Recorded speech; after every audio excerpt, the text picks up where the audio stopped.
welcome to my reception show. I am Fareeba and we're just about to watch the 8th episode of House of the Dragon, which means after this episode, we only have 2 more episodes left, which means we're just about the beginning of the end of season 1. And as we've seen so far in terms of this show is going, it doesn't seem as if we'll get to Dance of the Dragons event at least by the end of the season. Like, it's not going to happen instantly. It seems like basically the whole gist of season 1 has essentially been just kind of setting up the causes for what would eventually transpire, which is the Dance of the Dragons event.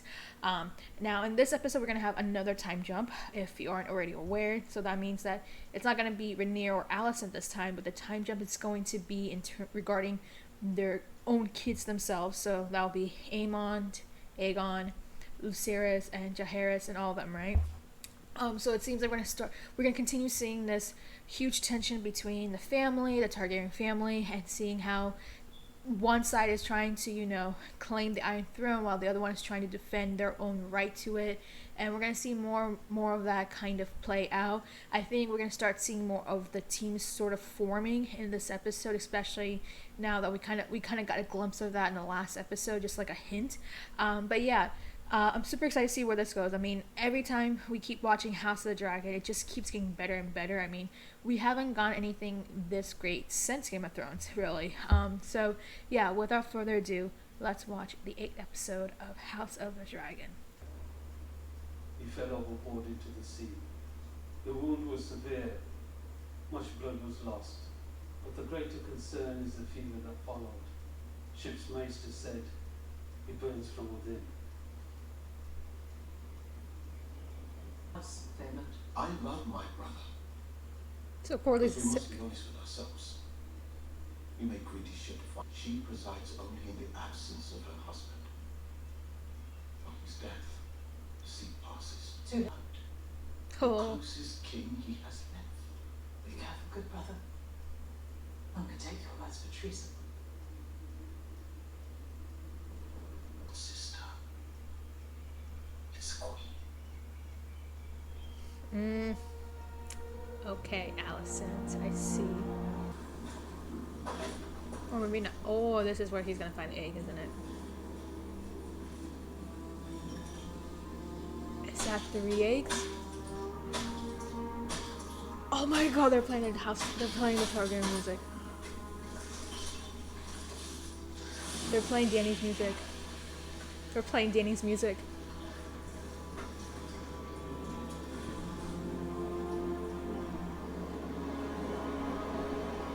Is that Dany's? Are those Dany's dragons that we see like 200 years later?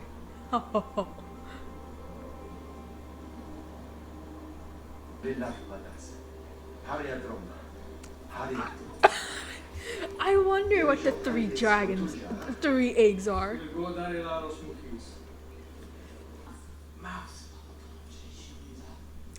Aw, that's so cute. He's learning Valyrian. Unless you're planning to depose your own mother, you have plenty of time to study. Oh. Luke's legitimacy. And by extension, Jace, and by extension, my own claim to the throne. Raymond cares only about Bismarck and the Valarian Nine. Not about our colleague. And yet she's taken Baela to war. Yes, it's Lena's memory she honours. She has no love for us. Has the viper's venom spread so far? Those vipers rule in my father's name. And my father...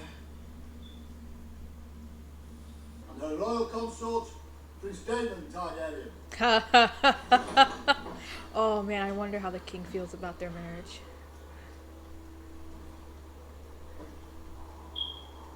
Wow, it sounds so sad and melancholy. What the hell did Alicent do to the place? Okay, another question. What the hell did Alicent do to the place? It's so sad and depressing as hell. And so isolated. It's nice to be home, but I scarcely recognise it. A matter has arisen that requires your attention. Whatever it is, What happened to Kristen? I married your grace. Aw, so cute. Oh, she went to go see her dad. Wow, even the Lego set looks sad. Everything looks so sad. Man, this man can't even catch a break. Oh my god. Oh man, Damon doesn't even want to see him.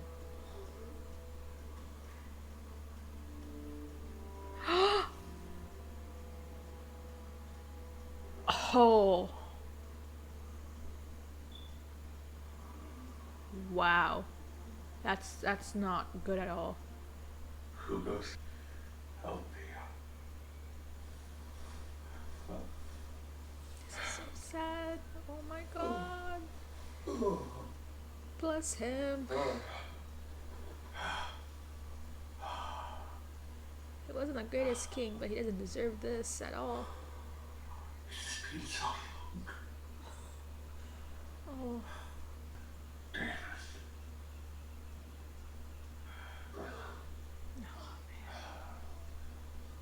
Who is that? Father, this is Egon, She already had two? and this is Viserys.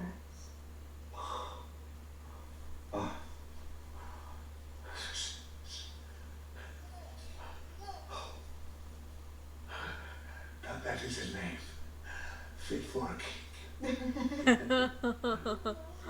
Oh man. My question is, what is in that tea?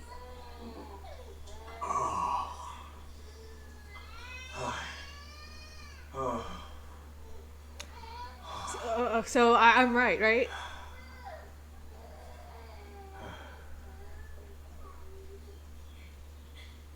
I asked you to stop, Your Grace.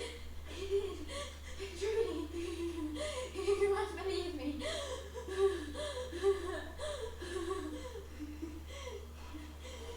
Her son is a monster and she still wants him in the Iron Throne? This hypocritical bitch? Oh my god. Thank you for telling me that. I do. But what I worry about is what others might believe. You were alone with the prince, were you not? This bitch. And no one else thought happened. Hypocrite. If anyone else, others might not be so trusting. Do I think you're trying Wow. to snipe the prince, or worse? You're the sort of girl that might have enticed him in the first place. Do you know what happens to girls like that? Wow, she's that type of queen, huh? We were anything that otherwise to anyone, Your Grace. This is so much gaslighting Swear on my life. and victim blaming. Shameful.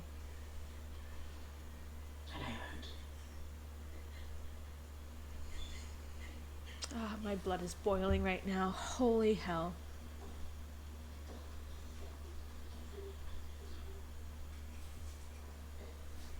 Troubles.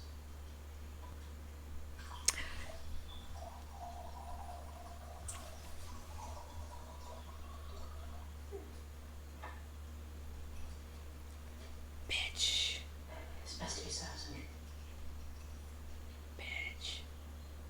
And she called out Rhaenyra for this shit. Wow.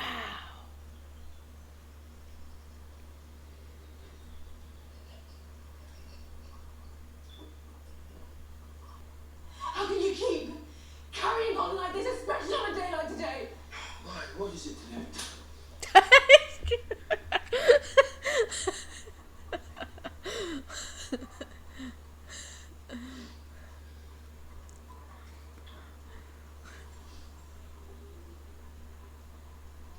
You understand.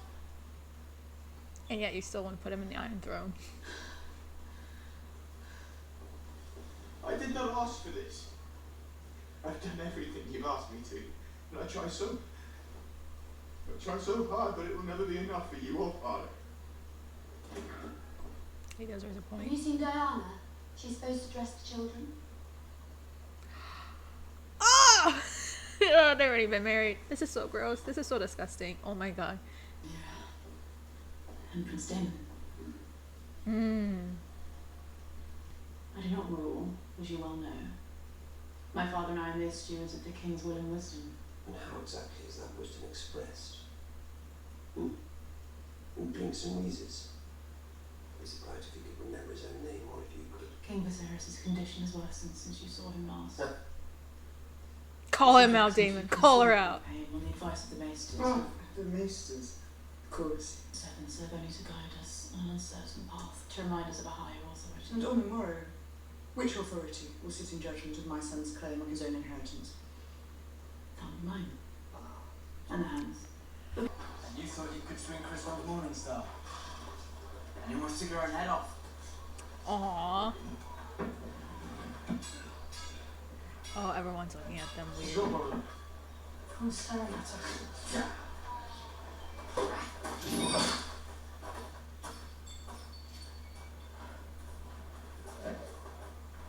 He's scary, man.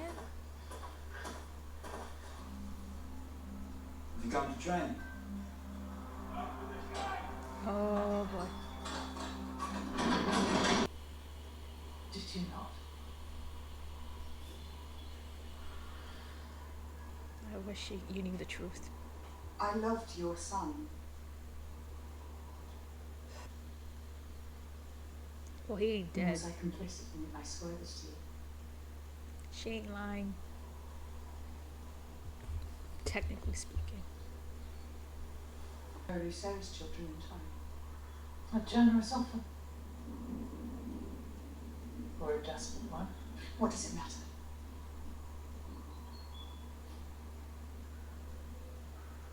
You're right in this at least.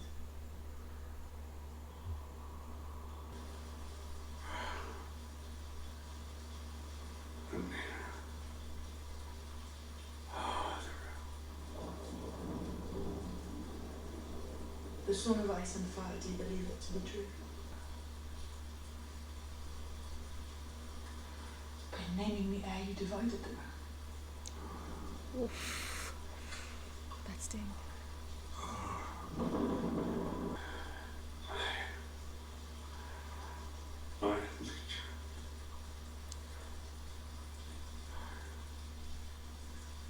If you wish me to bear it, then defend me. And My my child. children. Oh my god.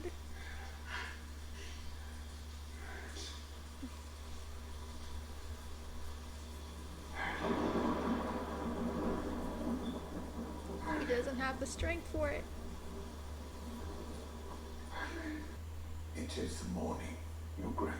Tonight, the whole of my family are gathered at the Red Keep.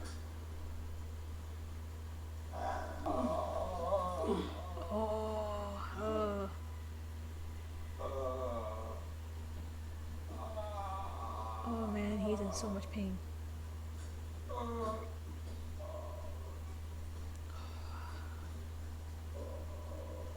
my god. Bring milk of the poppy. This man is suffering. He's been suffering his whole life. Driftmark. As hand, I speak with the king's voice on this and all other matters.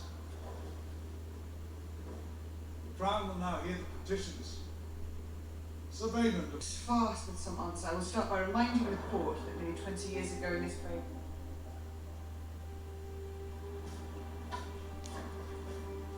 King Viserys of House Targaryen, the first of his name, King of the Andals, and the Rhoynar, and the first men. Oh. Of the Seven Kingdoms. Otto's like, WTF.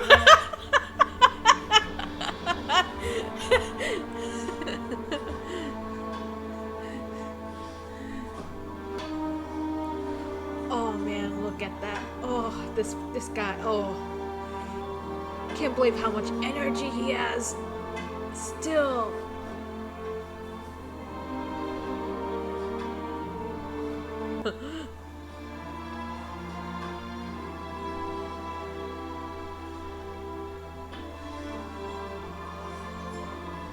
Man, Damon's so sad. just to see his condition like this. I will sit the throne today. Hey!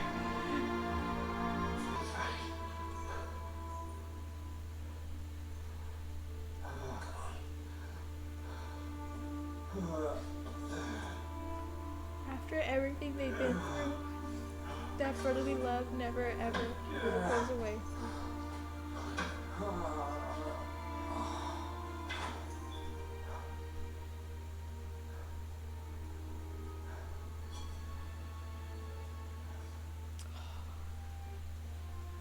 It's so poetic. Thought of him. As a matter of fact, the Princess Rhaenyra has just informed me of her desire to marry her sons Jace and Luke to Lord Corlys's granddaughters, Baelor and Rhaena. A proposal to which I heartily agree. Well, the matter settled.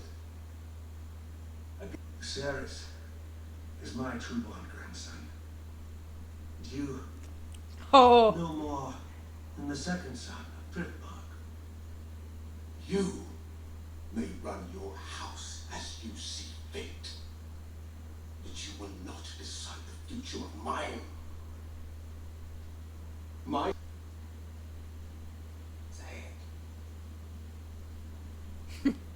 He was like, I dare you.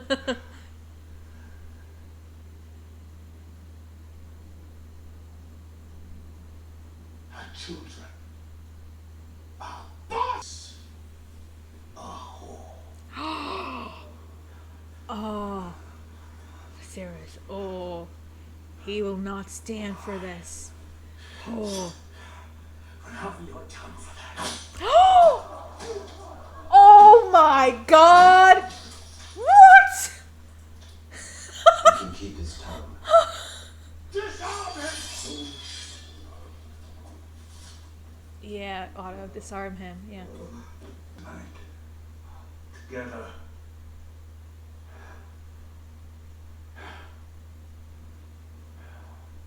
Pray before we begin. May the mother smile down on this gathering of love. May the smith mend the bonds that have been broken for far too long. And to Daemon belonging, This is why I can't trust may her. the gods give him rest. Me, Damon. Me too, Damon. You'll be great. Love that support. So do you know how the act is done? I see. Oh my god, Aegon. Shut up. Better be cock and all that. Let it be, cousin. You can play the gesture if you wish. Portraits on the form betrothed. You literally like are married to your sister, dude. Oh man.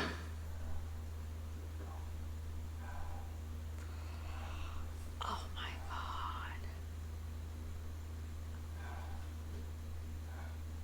My own face is no longer a handsome one. Your grandsire, who may not, it seems, walk for much longer among you.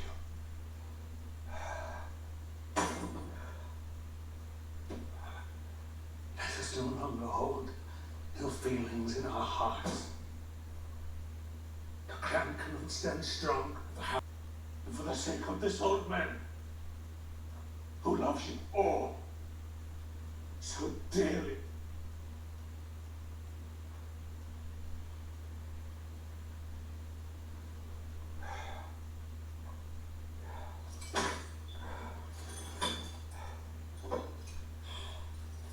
This man just wanted his family together. That's all he ever wanted. More loyally by his side than his good wife.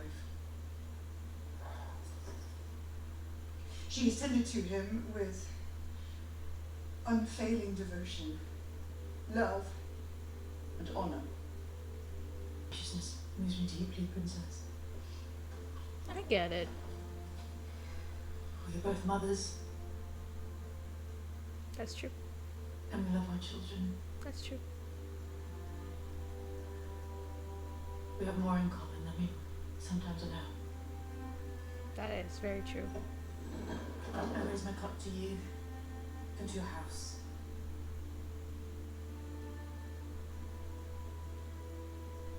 You will make a fine queen. I was like, what?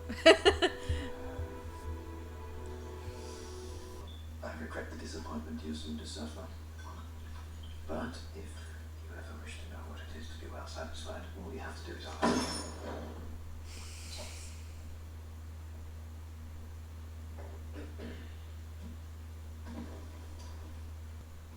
Prince Aemond, we have not seen each other in years, but I have fond memories of our shared youth. Sure. And as men, I hope we may yet be friends and allies. To you and your family's good health, dear uncles.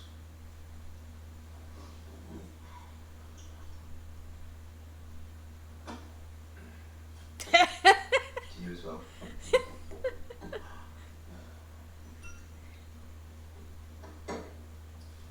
Aemon's like, I want to have a battle. I would like to toast Bela and Rhaena. They'll be That's a married lot of soon. toast. It isn't so bad, mostly he just ignores you. Except sometimes when he's drunk. Oh my.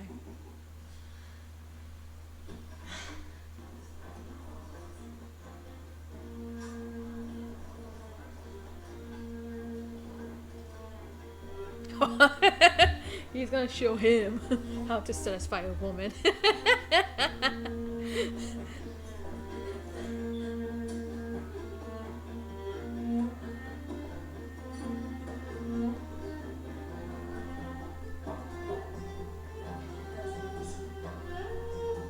Aww. This is like the last time that Viserys is gonna see his family together, happy and calm and together. Aww. He's noticing that too. Aww.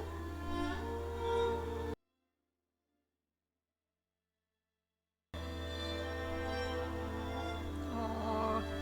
Viserys is actually happy for once. I've never seen Daemon so concerned for Viserys this much ever, but it's very understandable.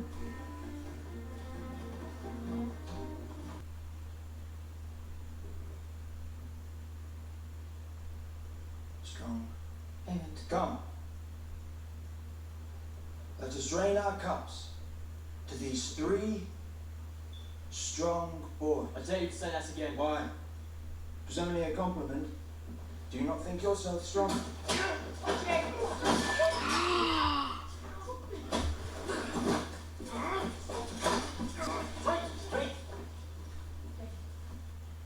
Deal with the Daemon. Go to your quarters. All of you go, now.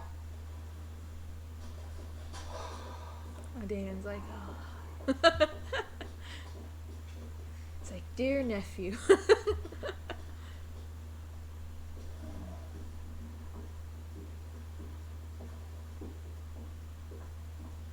Survived.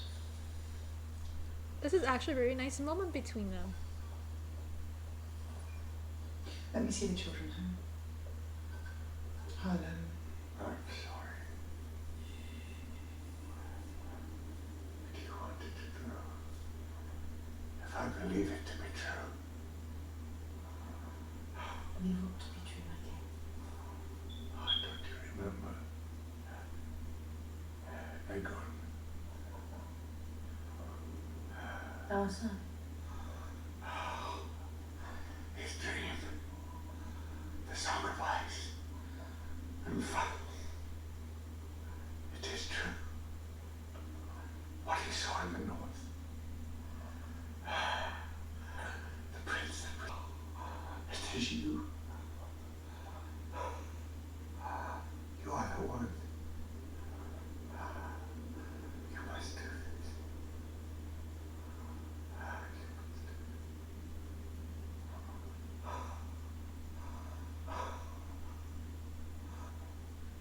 I understand, my king.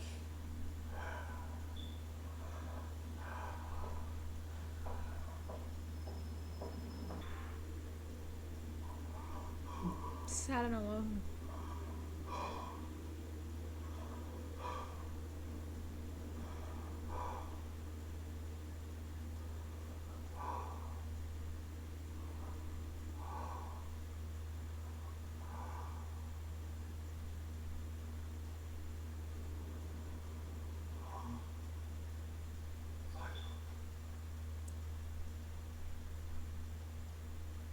here it is. It's official. The king is finally dead. And it is so sad just to kind of see the way that things had led up to this moment. Because we've known, like we've seen since the first episode, that this is a king who, in a sense, is the least controversial, king that at least Westeros has ever had in their history, right? He wasn't like a tyrant, he wasn't cruel. He isn't the most memorable per se either, but he wasn't, he wasn't very, horrible in a sense, right?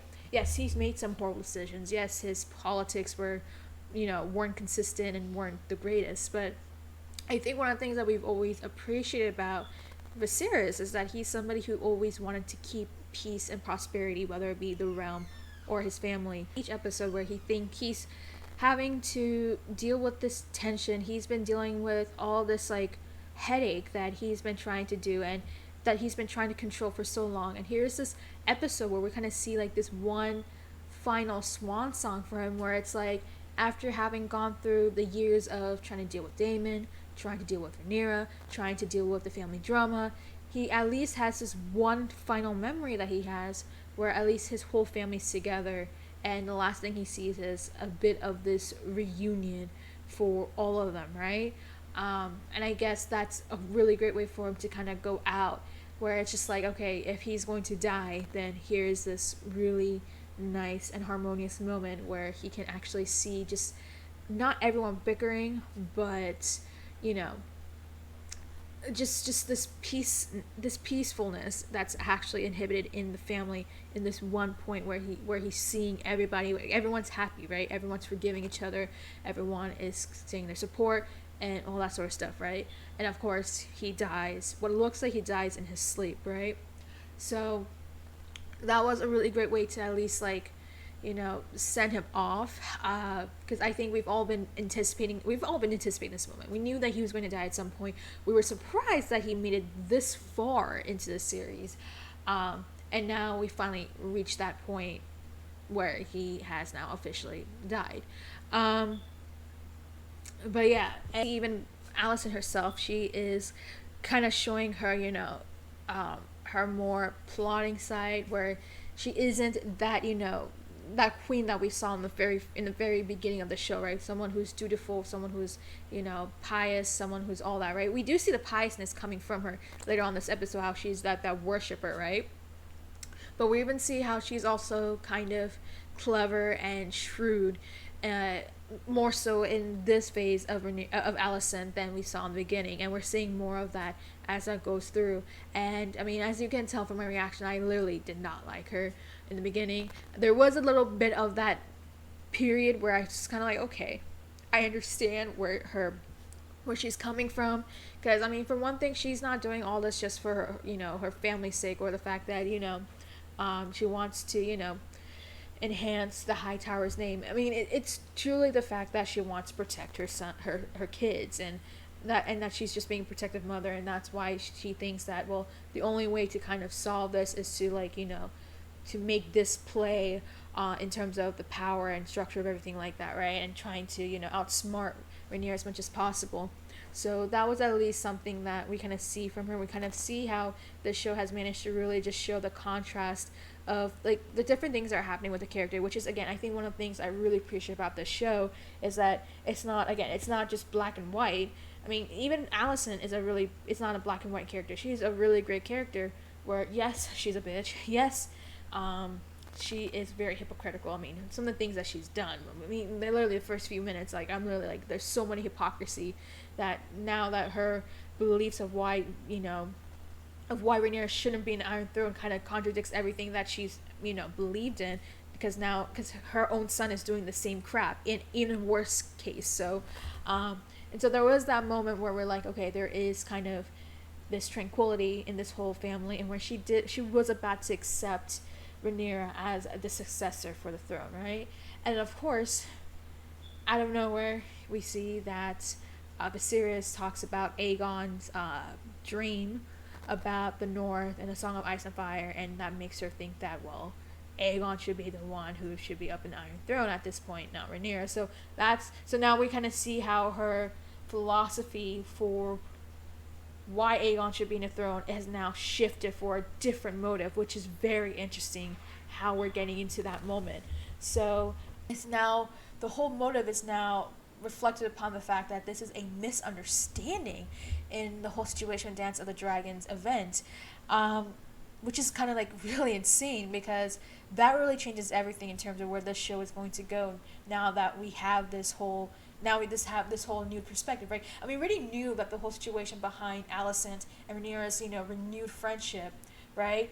That was going to be temporarily thing, because eventually something is going to, cause them to become bitter enemies, and in a permanent sense. Which again, we see in this episode where they actually do have a bit of this, not white flag, but just kind of this togetherness, the fact that they are finally kind of united for just this one moment in time, this given everything that's happened in like the decades that they've had this feud, and now it's kind of like that has now completely crumbled apart because of this misunderstanding that Viserys has told Alicent about this dream of Aegon's, thinking that was intended to kind of give this idea that it should be Aegon who is the king, not Rhaenyra as the queen, which again is insane. But yeah, and again, just to see again that the fact that not only this Viserys dies, but the fact that he thinks about Aemma.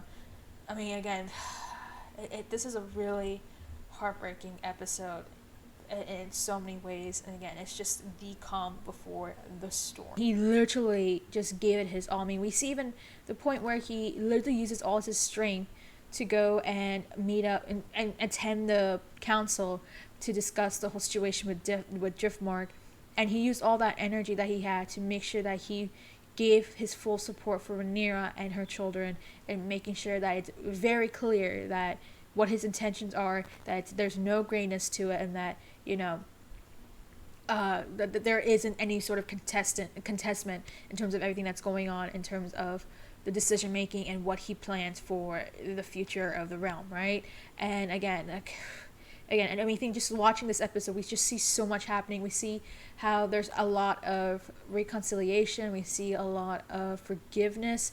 We even see how Daemon and Viserys, having been through so much, that they finally kind of, in a sense, reconciled. Because remember, they had such a really rough patch in the first few episodes, and now here we see like Daemon is looking really sad, just knowing that wow, his brother is super weak and vulnerable, and he even goes up in one point to help and assist him, and Viserys did not budge about it. He literally let him do it. It was such a beautiful moment. I mean, there's so many beautiful moments in this show, and I mean, again, the one with Daemon and Viserys where Daemon literally helps him up, what a beautiful moment. Like, it was just so emotional, because it kind of got this sense that, well, yeah, we're getting to Viserys' last moments, and here we are kind of seeing this reunification of not just like the family in general, but kind of a lot of the relationships that happened in this show, especially one being Daemon and Viserys. And quick moment just to kind of once again praise Daemon for being just an amazing character that he is, because yes, the MVP of this episode was without a doubt Viserys, but also not far off is Daemon. And even though he's a bit more quieter in this episode in general, because he wasn't the face of it, we're seeing again how much we love Daemon, right? I mean, for one thing, we just got a huge throwback, or a detail from Game of Thrones, where he found 3 eggs, which I'm assuming those are the same 3 eggs that don't hatch until another 200 years. Daenerys Targaryen. But also, let's just keep reminding ourselves that Daemon has, as the fact that this is a character who we saw as an antagonistic character because of the things that he did in terms of the Golden Cloak, or the fact that he has killed his first wife, or he's he said some awful things in the past. But this is a character who keeps redeeming himself in ways, and then also being the great character that he is, just because of how badass he is. I mean, for one thing, yeah, he for one thing, he, defended his wife and literally, like, slashed off Daemon's head, Driftmark's Daemon's head, or the fact that he is literally trying to reconcile with his brother in these last few moments, or the fact that, he stood up for his, stepsons, or I guess stepsons, nephews. It's really hard where the whole tree is, but he steps in for them at the very end when Aemon was about to, Aemon and Jacaerys were about to have like this huge feud with Aegon and Aemon, which I'm assuming that's going to be a foreshadow right there. And another thing is the fact that, he's literally like admonished with the way that the High Towers have been, conducting his treatment, because one thing with the poppy and the fact that they think that might be, making his health even worse, and so on and so forth. And again, like, this is a character that we've seen more and more where, yes, he has his blackness, but he also has a lot of some good traits to him, and how, he's one of the reasons why so many people love him, because he's just someone who really knows how to play this game, right? And that's why, they got married, and for one reason, because of the political and the lines of it, but also again because he loves Rhaenyra and everything like that. But again, just to see Daemon just really stepping it up, even though he doesn't really talk much in this episode, or he isn't really the center of it, he really outdoes himself in showing that he is one of the big stars of this show. Let's also talk about a little bit about the dynamic between Rhaenyra and Daemon and Viserys as well. I mean, let me just say, like, the moment you watch this episode, you can just tell right off the bat that it's a very, very melancholy episode. Like, it's so quiet. The castle was quiet. The castle was depressing. The castle was sad. You can just tell that, like, it's just there wasn't that liveliness to what was going on in this regime, right? The fact that Viserys is so sick and that he just cannot rule, you can see kind of how it's just like a weak, vulnerable moment for the monarch. And not just that, but we kind of see how that translates into kind of how Rhaenyra and Daemon sees all that. And the fact is that when they do visit Viserys, right, part of it where they try and see him, I mean, they kind of let go of like some of the things that happened in the past. They generally see what's going on with Viserys and understand that, well, he's kind of getting to his final days. And you can just look at Daemon's face. I mean, this is a guy that we saw in the first few episodes having so many issues, having so many brotherly tension with Viserys, and how he's like even banished him twice. And here is Daemon just kind of like really concerned for Viserys, and knowing and just seeing how sad he is, because he kind of knows that he's getting to his last days. And so it's just like, it's really interesting how they really changed kind of the dynamic despite the things that happened in the past, right? We're seeing here how they let bygones be bygones, and they're trying to, cherish the last moments that they have with Viserys, knowing that, everything that's going on. I mean, of course, the reason why Rhaenyra and Daemon even came to King's Landing was because of the politics that was going on with Driftmark. So yes, it wasn't necessarily just to see Viserys, but it was more so because, well, they had to deal with Driftmark. But even then, just to kind of see what had happened to him, like, that was a really sad thing to watch. And we really see kind of the true, like, deep down versions of the characters, and how having set aside politics, like, we're seeing how they're a bit more of a good-hearted type of characters. So yeah, that was really interesting to see as well. And then again, I appreciate how the show really shows the greatness out of everything, right? Like, even though we've seen some of these characters make a lot of horrible mistakes, have committed, the atrocious things that they could, and yet we kind of see the goodness in some of them, especially in Alicent as well. And so, yeah, and just in terms of this episode again, like, I mean, it really just set, just from the sense of it, like, it was definitely kind of the calm before the storm. And I know I've said this phrase a lot, like, oh, the calm before the storm, this was truly the calm before the storm. Like, it wasn't, like, yes, there was a few intense moments, like, with Aemon and Jaehaerys and Luke and all of them, right? There's some tension between the nephews and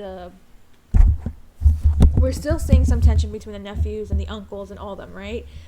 But even that being the case, it was still a very, calm and peaceful episode. Yeah, there was one, and I'll go to the scene with the whole secession thing, the contestant, but this was truly the most like calm episode out of everything that we've seen, because it was literally the calm before the storm. Like after this, it's going to be all hell breaks loose, and we saw that from the previews as well for the next episode. So, yeah, it's just.